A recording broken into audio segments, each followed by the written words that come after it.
एक ठंडी धुंध उत्तरी कैलिफोर्निया की सुनसान गलियों में धीरे धीरे सरक रही थी। साल था 1968 और एक अनदेखा शिकारी अपने आतंक का खेल शुरू कर चुका था। उसका नाम जोडियाक किलर। उसका खेल हत्या और दिमागी खेल जिससे उसने पुलिस को चिढ़ाया और जनता में दशकों तक डर बनाए रखा। हमारी कहानी शुरू होती है एक ठंडी दिसंबर की रात से। बैटी लू जेनसन और डेविड फाराडे, दो मासूम हाई स्कूल प्रेमी, एक सुनसान सड़क पर अपनी गाड़ी में बैठे थे। उन्हें लगा वे अकेले हैं, लेकिन ऐसा नहीं था। अचानक गोलियां चलीं और दोनों की जिंदगी बेरहमी से खत्म हो गई। यह जोडियाक का पहला पक्का हमला था और ये तो बस शुरुआत थी। अब आते हैं 4 जुलाई 1969 पर। डार्लिन फेरिन और Michael Mageau Blue Rock Springs Park में एक शांत शाम बिता रहे थे जब अंधेरे में अचानक हमला हुआ। गोलियां चलीं, डार्लिन नहीं बच सकी, लेकिन माइकल बच गया। उसने हमलावर का बयान दिया, एक आदमी जिसने खुद को जोडियाक कहना शुरू किया। लेकिन कहानी यहीं खत्म नहीं हुई। जोडियाक के इरादे और भी खतरनाक थे। 27 सितंबर 1969 को ब्रायन हार्टनेल और सेसिलिया शेपर्ड झील बेरिएसा के पास पिकनिक मना रहे थे जब एक अजीबो-गरीब नकाबपोश उनके सामने आया। उसके कपड़ों पर एक अजीब सा निशान बना था, एक क्रॉस हेयर के अंदर सर्कल। उसने दोनों को बांधकर बेरहमी से चाकू से हमला किया। ब्रायन बच गया, लेकिन सेसिलिया की मौत हो गई। अब जोडियाक ने अपनी क्रूरता में एक नया स्तर जोड़ दिया था, डरावना ड्रामा। फिर आया 11 अक्टूबर।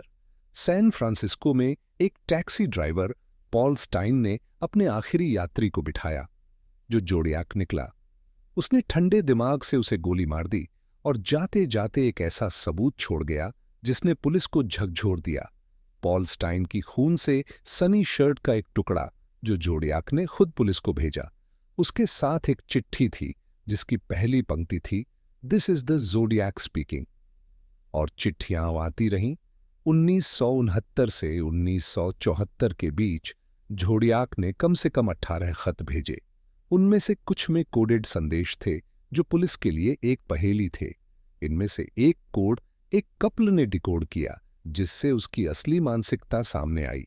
मुझे लोगों को मारना बहुत मजेदार लगता है, लेकिन कई पहेलियां आज भी अनसुलझी हैं और जोडियाक की असली पहचान अब भी रहस्य बनी हुई है। जोडियाक को सिर्फ हत्या करने से संतोष नहीं था। उसने स्कूल बसों, बच्चों और पूरे सैन फ्रांसिस्को को धमकाया। उसके हर खत में उसका कुख्यात निशान, क्रॉस हेयर सिंबल और एक नया खौफनाक संदेश होता था। उसने दावा किया कि उसने 37 हत्याएं की, लेकिन पुलिस सिर्फ 5 की पुष्टि कर पाई। जोडियाक किलर की असली पहचान अब भी इतिहास के सबसे बड़े रहस्यों में से एक है। कई संदिग्ध सामने आए, Jack Terrence, Richard Marshall, Ross Sullivan और सबसे चर्चित नाम आर्थर ली एलन।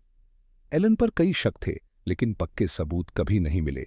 और फिर जैसे वह अचानक आया था, वैसे ही जोडियाक गायब हो गया, अपने पीछे सिर्फ दहशत, अनसुलझे सवाल और एक डरावनी विरासत छोड़कर। आज भी जोडियाक का साया हमारे ऊपर मंडराता है। उसकी पहेलियां अब भी विशेषज्ञों को उलझाए रखती हैं। उसकी कहानी फिल्मों और किताबों में जिंदा है, लेकिन वह कौन था, एक मास्टरमाइंड या एक सन की हत्यारा? शायद दोनों। इसका जवाब शायद कभी न मिले, लेकिन उसकी कहानी आज भी हमें सिहराने के लिए काफी है। जोडियाक किलर की कहानी आतंक, रहस्य और अधूरे सवालों की कहानी है। उसने पुलिस को चिढ़ाया, पहेलियां भेजीं और अपनी सनक भरी बातें कबूल कीं। लेकिन वह कौन था, ये कभी सामने नहीं आया।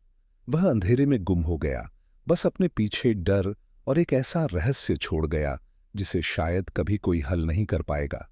कुछ कहते हैं कि ये केस हमेशा अनसुलझा रहेगा, तो कुछ उम्मीद करते हैं कि कभी न कभी सच्चाई सामने आएगी। लेकिन तब तक जोडियाक एक भूत की तरह है, एक ऐसा डरावना सच जो हमें आज भी सता रहा है। अगर आपको ऐसे रहस्यमयी किस्से पसंद हैं तो सब्सक्राइब करें और अगली कहानी का इंतजार करें। तब तक खुद का ख्याल रखें और हमेशा जिज्ञासु बने रहें।